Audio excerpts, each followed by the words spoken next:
If you like to scale a business through paid acquisition, you, number one, need to make sure that you're making enough revenue per transaction, because paid acquisition means that you'll really only be as profitable as your closest competitor due to its bidding system.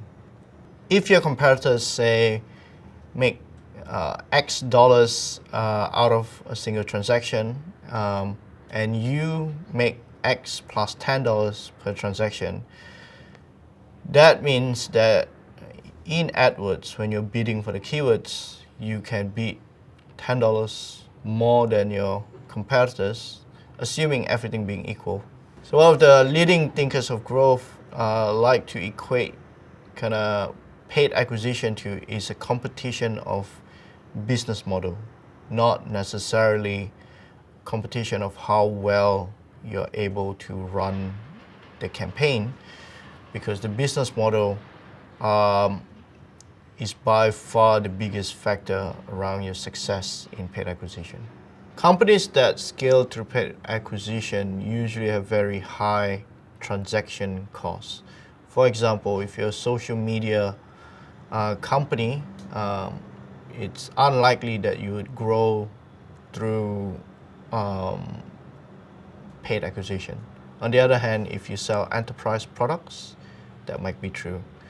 The other nuance around paid acquisition is people have to already be searching for your product and understand what your product does.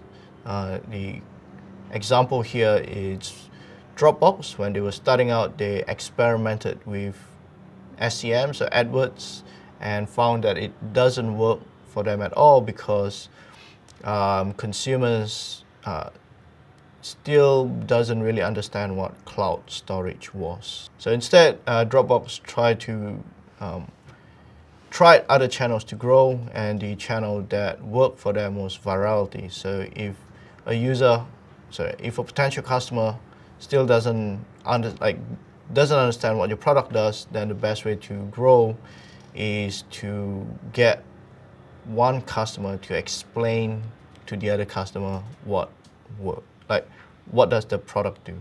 If you have a freemium company where you are getting users to sign up for free and you are banking on the fact that they would stay with your service for a prolonged period of time, it's usually very hard to make paid acquisition to work in those cases because you will have a very long payback period. So you might pay, say, $50 for the user, but you generate $50 of value in more than a year's time. That requires your company to have a lot of cash to burn to grow the company.